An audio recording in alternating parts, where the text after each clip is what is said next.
নমস্কার বন্ধুরা, আমি সৌরভ। আপনারা শুনছেন অদ্ভুত হলেও সত্যি। আজকের ঘটনাটি একটি সত্যি ঘটনা অবলম্বনে। আজকের ঘটনাটি শরৎচন্দ্র চট্টোপাধ্যায়ের পিতা মতিলাল চট্টোপাধ্যায়ের নিজের জীবনের ঘটনা, যেটি তিনি শরৎচন্দ্র চট্টোপাধ্যায়কে নিজ মুখে বর্ণনা করেছিলেন।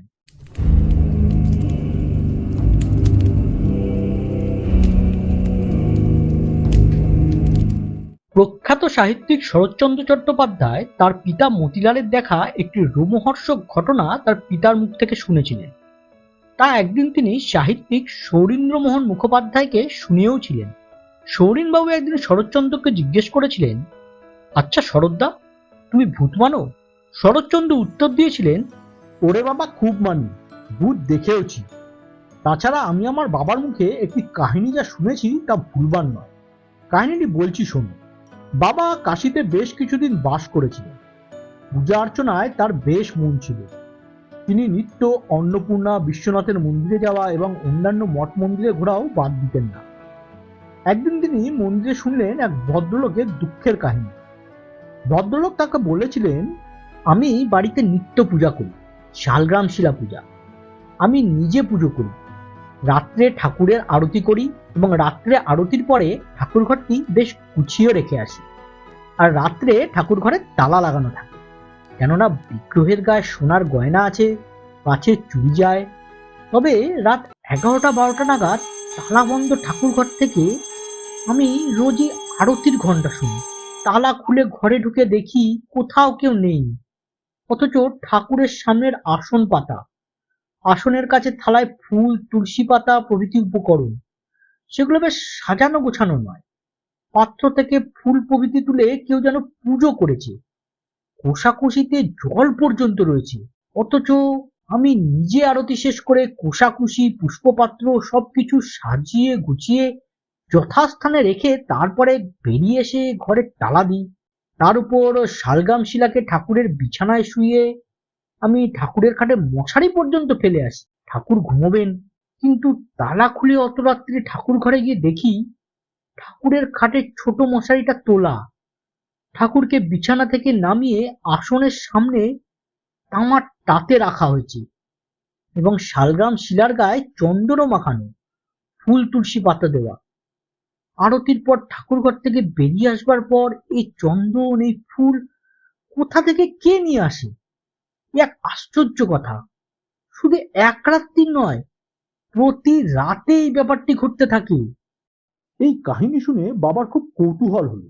তিনি বললেন, আমাকে একবার সুযোগ দেবেন, এ রহস্যের যদি মীমাংসা করতে পারি। ভদ্রলোক বললেন, ভুতুড়ে কাণ্ড মশাই, তবে মজা এই, বাড়িতে আজ পর্যন্ত কেউ ভয় পায়নি। এ ভূত ভয় দেখায় না, শুধু ঠাকুর ঘরে ওই আরতি পুজো করা তার কাজ। টাইমও একেবারে বাঁধা, রাত 12টা নাগাদ এ ব্যাপারটা ঘটে, তার আগেও নয়, পরেও নয়। যাই হোক, সে ভদ্রলোক রাজি হয়ে গেলেন এবং বাবাকে সেই রাত্রে তার বাড়িতেই আসার জন্য অনুরোধ করলেন। বাবা সেদিন সন্ধ্যার পর আহারাদি করলেন না। গঙ্গা স্নান করে শুদ্ধাচারে ভদ্রলোকের বাড়িতে উপস্থিত হলেন। পূজারতি দেখলেন এবং পূজারতির পর যথারীতি যখন ঠাকুর ঘরের তালা বন্ধ হবে, তিনি তখন গৃহস্বামীকে বললেন, রাত্রে তালা বন্ধ করবেন না, আমি ঠাকুর ঘরেই থাকবো রাত 12টা পর্যন্ত। তবে আমি একলা থাকবো, আপনারা কেউ ঠাকুর ঘরে থাকবেন না। ভদ্রলোক রাজি হলেন এবং বাবা ঠাকুর ঘরেই রইলেন। ঘরে প্রদীপ জ্বলতে লাগলো। তারপর 10টা বাজলো, 11টা বাজলো এবং 12টা বাজলো। তখন বাবা দেখলেন গারদের থান পড়া, গায়ে নামাবলি জড়ানো এক বৃদ্ধ ব্রাহ্মণ ঘরের ভিতর। কোথা দিয়ে এলেন তা তার নজরে পড়েনি। তিনি ব্রাহ্মণের পানে ঠায় চেয়েছিলেন। ব্রাহ্মণ আসন পাতলেন, কোষাকুষি নিয়ে তাতে ঘড়া থেকে গঙ্গার জল ঢাললেন, তামার টাট নামিয়ে আসনের সামনে রাখলেন। তারপর শালগ্রাম শিলা শয্যা থেকে বার করে সেই তামার টাটে রাখলেন। বাবা খুব কাছেই বসে আছেন, অথচ তার দিকে ব্রাহ্মণের কোনো দিকপাত নেই। বাবা নিঃশব্দে সব দেখছেন। ব্রাহ্মণ পূজায় বসলেন। কোষার জল নিয়ে আচমন, আসন শুদ্ধি, তারপরে পূজা। সচন্দন ফুল পড়তে লাগলো শালগ্রামের পায়ে। যথারীতি পূজা। বাবা কাঠ হয়ে বসে বসে পূজা দেখছেন।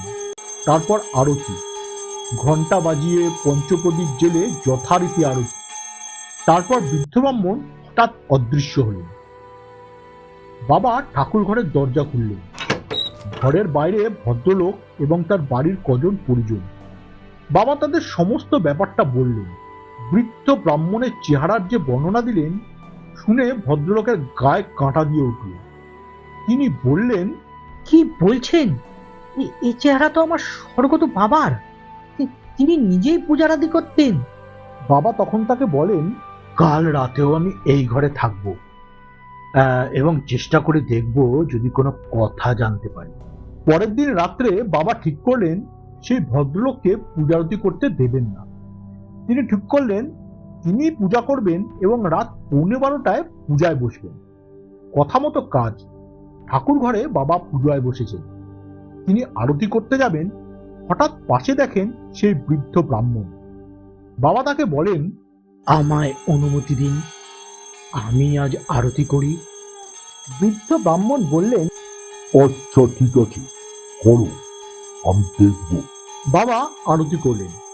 আরতির পর বৃদ্ধকে বাবা বললেন, আপনি কেন এত কষ্ট করে রোজ ইহলোকে আসেন? বৃদ্ধ উত্তর দিলেন, ছেলে পূজারতি করে কিন্তু শুদ্ধাচারে করে না। তার চায়ের নেশা, সন্ধ্যায় চা খেয়ে তারপরে আরতি করে। আচ্ছা, আমি তাকে না হয় মানা করে দেব। হ্যাঁ, তাকে বুঝিয়ে বলবে ঠাকুর দেবতার পূজায় ফাঁকি চলে না। পূজা যদি করতে হয় তো আচার রক্ষা করে পূজা করা যায়, না হলে শুধু ফুল ফেলা আর ঘন্টা নাড়ানোতেই ঠাকুরের পূজা হয় না। বহুকাল আমি ওর এই অনাচার লক্ষ্য করছি। পূজারতি অনেক কাল থেকেই আমি রাত্রে এসে করি। সকালে যারা ঠাকুর ঘর ধুয়ে মুছে সাফ করতে আসে তাদের খেয়াল থাকে না ঘরে এত ফুল পড়ে আছে কেন। তাই ওদের যাতে টনক নড়ে সেজন্য ঘন্টা বাজানো শুরু করেছি আরতির সময়। আগে আমার ঘন্টা নাড়ায় শব্দ করতাম না, এখন করি শুধু এদিকে ওদের মনোযোগ আকর্ষণের জন্য। তাকে আরো বলো, পূজায় যদি মন বা বিশ্বাস না থাকে তাহলে বরং করে পূজা করার দরকার নেই। আচ্ছা, আপনার আর কিছু বলার আছে আপনার ছেলেকে? হ্যাঁ, গয়ায় গিয়ে মরা বাপের পিণ্ডিটা দিয়ে আসতে বলি। এ তো আর এমন কিছু শক্ত কাজ নয়। এই সব কথাই বাবা ভদ্রলোককে বললেন। এরপর থেকে তিনি আচারনিষ্ঠ হয়েই পূজা অর্চনা করতে লাগলেন এবং মৃত পিতার আত্মার শান্তির জন্য গয়া গিয়ে পিণ্ডও দিয়ে এসেছিলেন। এরপর থেকে পূজার ঘরে আর কোনোদিনও তার বাবার আগমন ঘটেনি।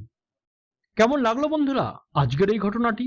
ভালো লাগলে একটি লাইক করুন আর শেয়ার করুন আপনার বন্ধুদের সাথে।